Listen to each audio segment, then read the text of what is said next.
Hello, you're in tune with the Indiana State Police Roadshow. I'm your host, Captain Dave Burston, Chief Public Information Officer for the Indiana State Police.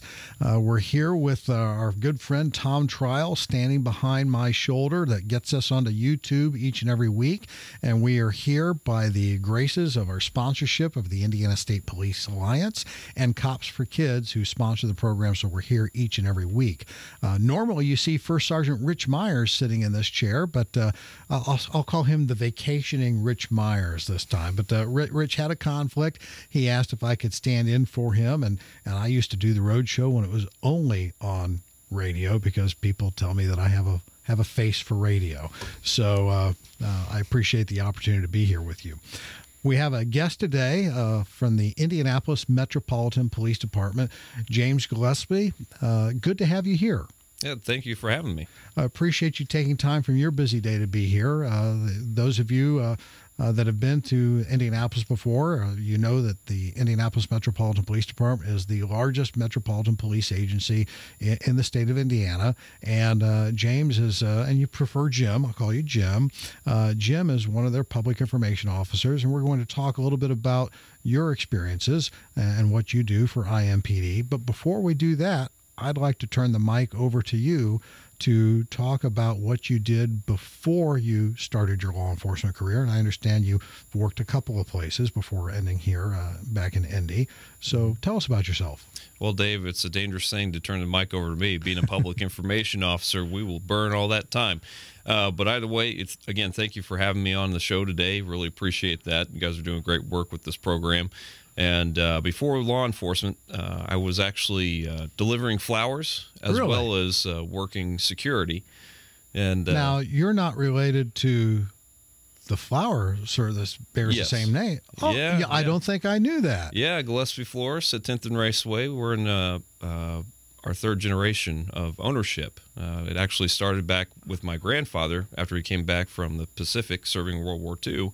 Okay. He partnered up with someone and started a floral business. So that is now your parents' business? Yes. Yes, so it's going to be passed along to my sister, my oldest sister. Your oldest sister. Oh, very good. Yeah. So she was glad to see you go into law enforcement, so there was no fight for whoever was going to take the family business. Yeah, yeah. Okay. Yeah, so everything worked out for the good. Right. Yeah, my dad offered me an opportunity to take over the business with my sister, and I was just like, I think I'm going to find my own road here. So well, very good. Law enforcement. So law enforcement, you took an interesting career path. Tell us about that. Sure. Well, during my time at Indiana State, we had to do a law enforcement internship, and instead of sticking around in Indiana for that, I went down to South Florida and went with the Broward County Sheriff's Office. And after I completed that program and completed my degree, they had invited me back to apply. And at that point in time, it was 2007, so the Indianapolis Police Department and the Marion County Sheriff's Office were merging to create the Indianapolis Metropolitan Police Department.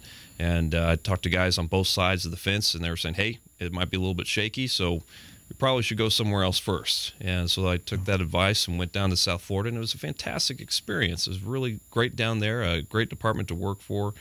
You were there how many years? I was just there for 2.5. 2.5. So not too long, but still long enough to get exposed to law enforcement and how they do things down there. So very good. So when you made the decision to come back to Indianapolis, I know we were talking before the show started that you grew up in Danville, went to Danville High School. And are you married now? No, I'm still single. Okay. Hey, now that everybody's getting to see you on YouTube now, yeah, they're going to say, yeah, I'd like to meet Jim. So yeah. When you made the decision to come back, now, did you get hired back on your first application try with IMPD? I did. I got hired on in 2010 with the 7th recruit class, and I was able to come up here. And you wouldn't believe it, but we started that class in February of 2010. So you can imagine, chilly. Yeah, just a little bit. So when you're used to 80-degree temperatures every day and sweating through your vest, and you come up here to the frigid temperatures in February, it was quite the adjustment, and I got razzed for that quite a bit. I bet you did. You didn't mind putting a vest on then, though, did you? No, kept you warm. Yeah, yeah, and I know the good Lord was trying to get me ready before I came back up here, because we had gotten down into the mid-40s my last 2 weeks on patrol, and I was actually wearing a sweatshirt underneath my uniform shirt, and Under Armour pants and gloves and a hat and my heavy coat. I thought it was freezing at the mid-40s. And it actually, when they were issuing us our gear, when I first got down there in 2007, they gave us a big, heavy winter coat, and I laughed at them. I was like, what? I'm not going to need this thing in South Florida. I'm used to Indiana temperatures. But lo and behold, I ended up using it. Yeah, you acclimate to where you are. Yes, sir. So, yes, sir. That's funny. We'll have to talk after the show. We have some similar experiences from when I left Indiana and went out to Santa Monica, California. Wow. Okay. Wow. So, Wow. but we'll do that off show. Sure. So you came back. You came out. It was 2010. You said That is correct. Tell us about your assignments when you first started with the department. Sure. I was assigned to North District Middle Shift. Got an opportunity to work up there for about 6 years. And through that process, I went from middle shift to late shift a couple times. And I also became a field training officer. So I had an opportunity to train new officers coming out on the street. I was part of the bike program, the bicycle unit. So I had an opportunity to work overtime details in that. And there was also the mentorship program, so I got to help out with mentoring new academy recruits that are coming out to the street as well, kind of give them an idea of a career path. And then eventually, this past July of 2016, I came into the PIO office, the Media Relations office, and started my So is that something that you had your eye on from the time that you came on the department, or did you just kind of evolve into saying, hey, I've got an interest in public information? Sure, yeah. No, I never thought I would end up in this chair or with this assignment, but very blessed to have the opportunity. I really thought that I would go into something more along the lines of narcotics and canine. That was my focus in South Florida, but when I came up here, I developed a strong desire to be in training and community relations. And then when I had the opportunity to explore the media relations office, I took advantage of that and found out that I really enjoyed it and all the interactions we get to have with the community. Very good. If you're just joining us, you are in tune with the Indiana State Police Roadshow. I'm your host, Captain Dave Burston, Chief Public Information Officer for the Indiana State Police. Sitting in for the vacationing Rich Myers, who you normally see sitting in this chair talking with our guests. We're being brought to you courtesy of our sponsors, the Indiana State Police Alliance and Cops for Kids. And we could not be here on YouTube without the masterful work of Tom Trial, who will never come on camera, even though I try to urge him to, that gets this all put together. My guest today is James Gillespie from the Indianapolis Metropolitan Police Department. We're talking about his career and his experiences and coming into public information. So when you made that decision after being on for a couple of years, and you said that was 2016, middle of the year. Yes. What was the biggest surprise to you coming into public information? Anything that you weren't expecting? Well, really, when you're looking in from the outside, you think, okay, they just deal with media, and that's it. So coming into the office, I didn't realize how big of shoes I had to fill, because you're dealing not only with the media or working with the media, the 5 media partners in Indianapolis, but you're also working across community events. Any specialized events that are going on, and you're working closely with the chief's office, the investigations division, at times with the mayor's office. So just the spread of the work is just tremendous, and you're just constantly going and going and going. So I wasn't quite ready for that, but either way, it helps the days go by quick. Kind of brings to mind jack of all trades, master of none. That's right. So, yeah. I know a little bit about a lot of things, but I don't know about a lot about a little. Right. So, but no, I understand that completely.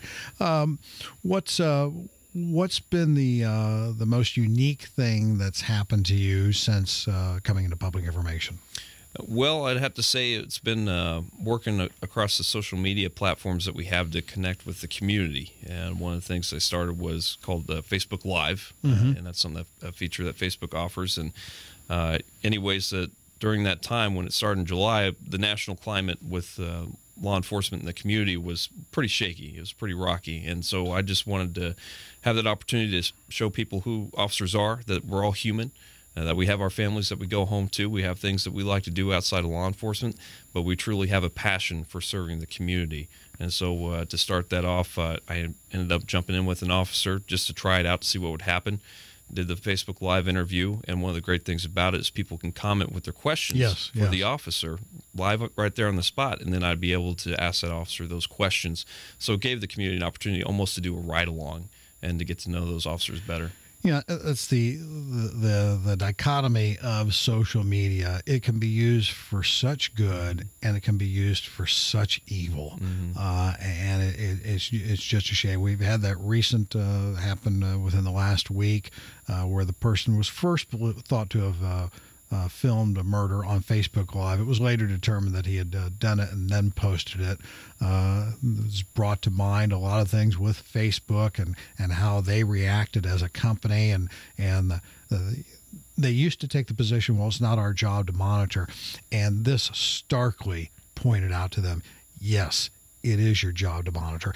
And that's a big responsibility, because then you get on the issue, is it censorship just because you don't like what somebody says?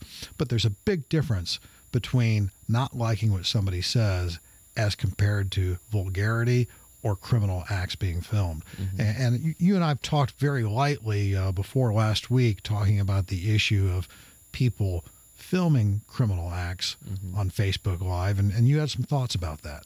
Yeah, it's something that we're seeing more and more of, unfortunately, where folks will stand off to the side of, let's just say, a fist fight, and they'll be filming it, and they think it's great because, hey, they're getting all these likes, they're getting all these views, but they're not taking the appropriate action. Of course, if there's any kind of criminal activity going on, immediately call 911. That's what we always recommend, so the police can get there and mediate or make sure that everybody's safe, because preservation of life is the #1 priority.